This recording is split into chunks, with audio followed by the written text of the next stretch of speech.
Hi friends, welcome to our channel star kid Pragna. ఈరోజు మనం ఎండల మల్లికార్జున స్వామి దేవస్థానంలో ఉన్నాం. ఇక్కడి విశేషాలు నేను మీతో ఇప్పుడు షేర్ చేసుకుంటున్నాను. పేరుకు అది ఆలయమైనా అక్కడ ఎలాంటి గోపురాలు కానీ గర్భాలయాలు కానీ కనిపించవు.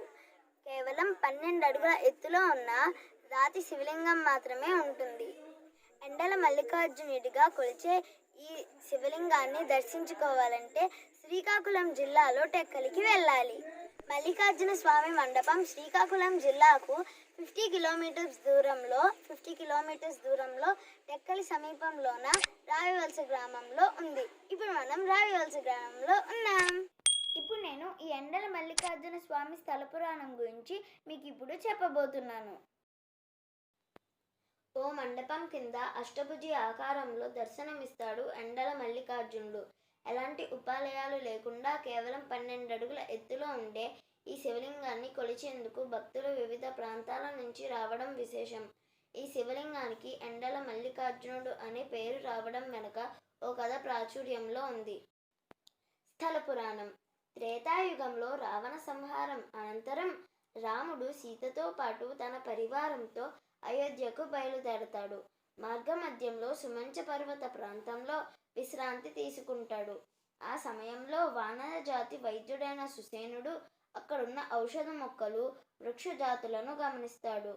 అన్ని రకాల ఔషధ మొక్కలున్న స్థానికులు అనేక రోగాలతో బాధపడటం చూసి రాముడి అనుమతి తీసుకుని అక్కడే ఉండిపోయి శివుడి కోసం తపస్సు చేస్తాడు. అయితే రాముడి పట్టాభిషేకం పూర్తయి చాలా కాలమైన సుసేనుడు రాజ్యానికి తిరిగి రాకపోవడంతో ఆంజనేయుడు ఆ వైద్యుడిని వెతుక్కుంటూ అక్కడికి వెళ్తాడు.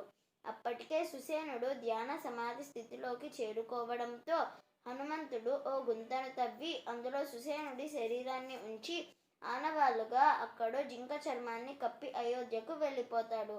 హనుమంతుడి ద్వారా విషయం తెలుసుకున్న సీతారాములు అక్కడకు వెళ్ళి చూస్తే సుసేనుడి కళేబరం పైన మల్లెపూలతో కప్పిన ఓ శివలింగం కనిపిస్తుంది. జింక చర్మం మల్లెపూలతో కప్పి ఉంచిన చోట శివలింగం ఉద్భవించింది కాబట్టి రాముడు ఆ లింగానికి మల్లికార్జునుడని పేరు పెడతాడు. సంస్కృతిలో అజినం అంటే చర్మం అని అర్థం. రాముడు అక్కడ ఆలయం నిర్మించాలని పూజ చేసేందుకు ప్రయత్నిస్తే ఆ లింగం పెరుగుతూ ఉంటుంది.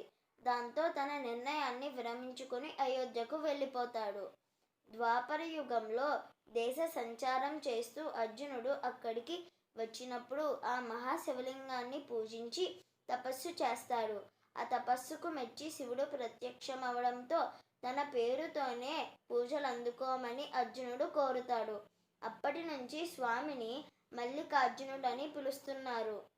క్రీస్తు శకం 1824లో అప్పటి రాజు హరిచందన్ బృందావన జగద్దేవ్ స్వామికి గర్భాలయం కట్టాలనుకున్నాడు. కానీ ఏ రోజు కట్టిన గోడలు ఆ రోజే కూలిపోవడంతో ఆ భక్తుడికి ఏం చేయాలో తోచదు. ఓ రోజు స్వామి కలలో కనిపించి సుసేనుడి శరీరం నుంచి తాను ఉద్భవించానని, తన మీద నుంచి వచ్చే గాలి తగిలే ఆ ఊరి వారంతా ఆరోగ్యంగా ఉన్నారని, ఆలయం నిర్మించొద్దని చెబుతాడు. దాంతో రాజు ఆలోచనను విరమించుకోగా అప్పటి నుంచి స్వామి ఆరు బయట కేవలం ఓ మండపం కింద పూజలు అందుకుంటున్నాడని చెబుతారు. కోరికలు తీరే సీతకుండం. ఇక్కడ ఉన్న సీతకుండాన్ని హనుమంతుడు నిర్మించాడని ప్రతీతి. సీతారాములు శివలింగానికి అభిషేకం చేయాలనుకున్నప్పుడు ఎక్కడా నీరు కనిపించదు. దాంతో ఆంజనేయుడు తన పాదంతో రాతి గొయ్యను తవ్వడంతో అక్కడ నీరు ఉద్భవిస్తుంది. ఆ కొలనులో సీతారాములు స్నానం చేసి స్వామిని పూజించడంతో దానికి సీతకుండం పేరు వచ్చిందట. ఎలా చేరుకోవాలంటే మల్లికార్జున స్వామి మండపం శ్రీకాకుళం జిల్లాకు 50 కిలోమీటర్స్ దూరంలో టెక్కలి సమీపంలోన రావివలస గ్రామంలో ఉంది. శ్రీకాకుళానికి చేరుకుని అక్కడ నుంచి బస్సు మార్గంలో వెళ్ళొచ్చు. రైల్లో వచ్చేవారు టెక్కలి రైల్వే స్టేషన్లో దిగి ఇక్కడికి చేరుకోవచ్చు. ఈ వీడియోని చూసినందుకు ధన్యవాదములు.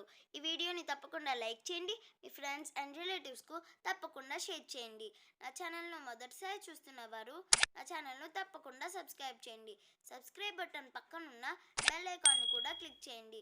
సో నేను వీడియోస్ అప్లోడ్ చేసిన వెంటనే మీకు నోటిఫికేషన్స్ వస్తాయి. నేను ఇలానే ఇంకా చాలా డిఫరెంట్ టైప్స్ ఆఫ్ వీడియోస్ని అప్లోడ్ చేశాను. వాటి లింక్స్ డిస్క్రిప్షన్ బాక్స్లో ఉన్నాయి. వాటిని కూడా చూడండి. మీ ఫ్రెండ్స్ అండ్ రిలేటివ్స్కు తప్పకుండా షేర్ చేయండి. ఇంకో ఇంట్రెస్టింగ్ టాపిక్తో మళ్ళీ కలుద్దాం. బాయ్.